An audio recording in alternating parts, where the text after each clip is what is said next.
Buongiorno a tutti voi, sono Andrea e Daniela e in questa rubrica che si chiama Dal banco alla tavola vi condurremo tra le ricette più popolari della nostra laguna. E adesso andiamo in cucina.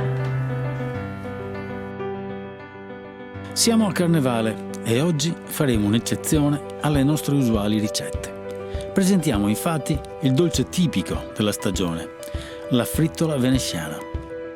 Una ricetta semplice e molto apprezzata dalla nostra gente e non solo. Per la preparazione dell'impasto uniamo alla farina lo zucchero, un pizzico di sale, 2 uova intere,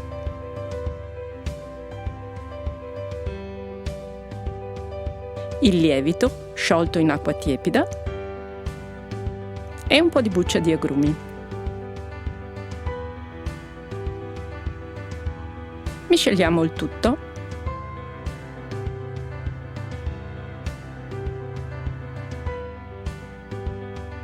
Aggiungendo il latte nella quantità necessaria ad ottenere un impasto morbido.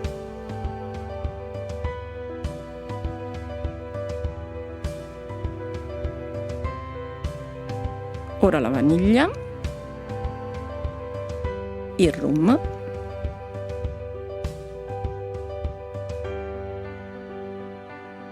misceliamo ancora un po',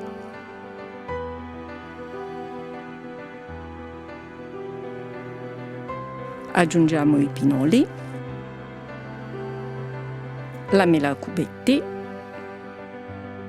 e l'uvetta scolata, dopo averla lasciata ammorbidire nell'acqua per almeno 10 minuti. Amalgamiamo ancora il tutto, aiutandoci anche con un cucchiaio di legno, e lasciamo riposare per almeno 4-5 ore in un ambiente riparato. Ed ecco pronto l'impasto. Scaldiamo ora l'olio, verificando la giusta temperatura con un pezzo di mollica di pane. È importante la giusta dose di pasta per una buona cottura. Ci aiutiamo con un cucchiaio dosatore inumidito.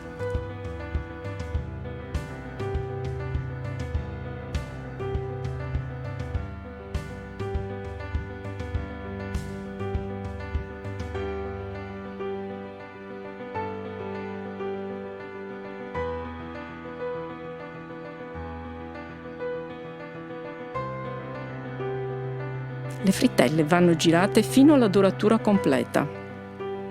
Prima di toglierle dall'olio, controlliamo la cottura con uno stecchino da spiedo, che dovrà uscire pulito e asciutto dalla frittella.